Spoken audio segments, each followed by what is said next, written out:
Hey guys, and welcome to YRSTTAH. You really shouldn't try this at home. Today we're going to be learning how to make Hard Tack, the world's oldest survival food. It's actually very crunchy, very, very hard.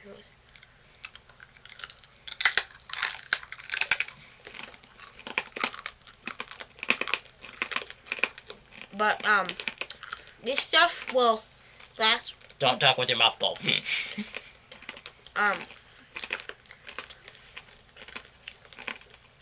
It's very crunchy. Yeah. This stuff will last 50 years if it's kept dry. It doesn't even have to be sealed, but it just has to be dry. As long as it's dry, it'll last 50 years. I mean, it already tastes like it's been sitting for 50 years, but it'll last another 50 years. Alright, let's see how to make it. The things you're going to need to make this are salt, a mixing spoon. I mean, you don't really need to mix it. Yeah, anyways. 1 cup of water, a rolling pin, A large mixing bowl and a cookie sheet. a 1 cup dry measurement cup, And, what is it? all-purpose flour, All-purpose flour. and 1 teaspoon dry measuring.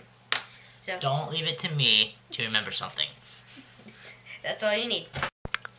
So you're going to take your all-purpose flour and your 1 cup measuring cup, and you're going to need 3 cups of flour. So we'll just scoop out 1,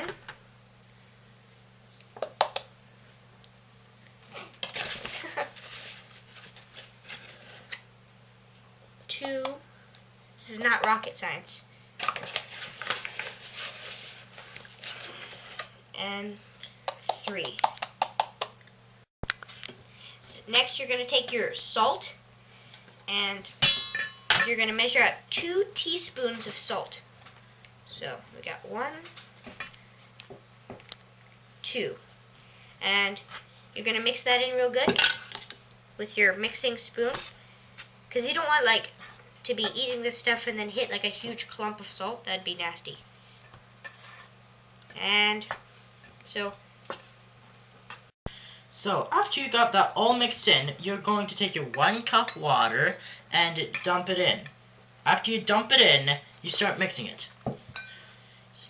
You want to mix it in until it's completely mixed. It might take a while, but once it is completely mixed in, you're set.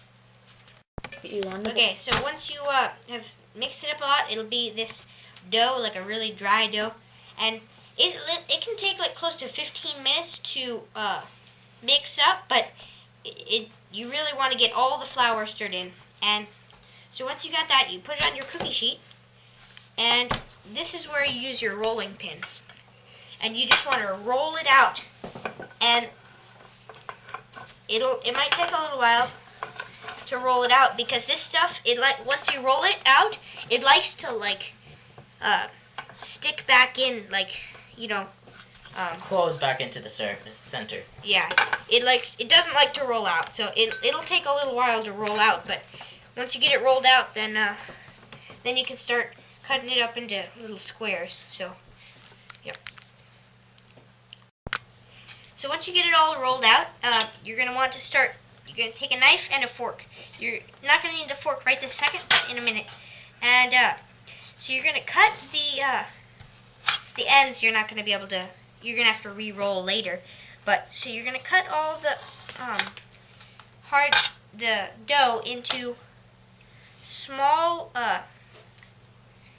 squares, about the size of a quarter, but a little bit thick, about that thick. So you see my finger, and alright, so you're going to want it, and you set those aside, and it'll take quite a while to cut all these out, but once you get them all cut out, then you'll be ready for the next step. So as you can see, we got it some of it cut up, and once we got it cut up into the little squares, we poked 8 holes in it in an X we used a fork and just did it like an X. And you have to poke the holes thoroughly. Yes, make sure to go all the way through. If you don't poke these holes, it will not dry out, and because if once the outside when it's in the oven, once the outside gets crispy, the moisture from the inside is not going to be able to get through that crispiness. So you're going to have to poke the holes so that the moisture can get out through the holes. Otherwise, this will not cook properly. So make sure to do that. As you can see, we got all our dough cut, and we put holes in them with the fork. And now what we're going to do is we're going to take a little bit of this flour and put it on our cookie sheet. And we're going to take each one of these and take the bottom side and put it in the flour, and then we're going to set it on the cookie sheet. And we're going to do that with every single one of them.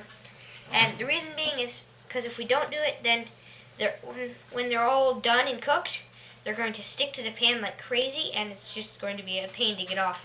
Make sure it's on the full bottom of the Hard Tack. Yeah, if it's missed a spot, then it'll still stick really good. We got this extra dough, and we thought we might try a couple pieces while we're at it. So here, you try a piece, and I'll try a piece. And it's really not too bad. It's not very enjoyable, but it's not too bad. So yeah, that's yeah. So that's that. We're gonna re-roll this actually, and then cut it into more pieces. Unless you want it. Do you want it? Okay. You can. All right. So now we're going to dip all these in flour, and then we will arrange them, and we'll be good. So yep. So as you can see, we got all our things cut and poked and put flour on the bottom. And so we're just ready, now we're ready to put them in the oven. We got our oven preheated to 375 degrees, and we're going to put it in for a half an hour, and then see what happens. So, yep. Alright, we just took the Hard Tack out of the oven, and we flipped each square so that it gets cooked evenly. And now we are about to put it back in the oven for the rest of the 30 minutes. So, it gets cooked. Oh, yeah. We took this. We just took this Hard Tack out of the oven. It actually took about an hour and a half. And you're probably wondering, is there a test to see if this is done or not? Yes, there is, and we're about to show you.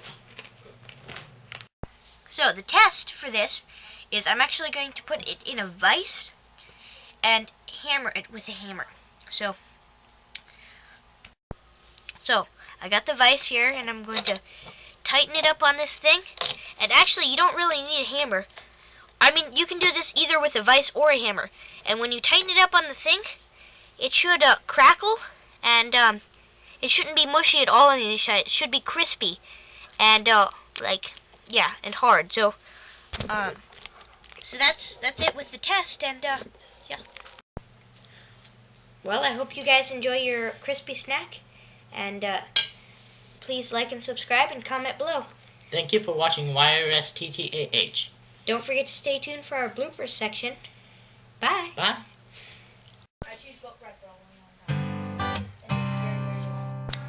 So what you're going to want to do is you actually preheat your oven to 375 Think degrees. I'd have it down by now.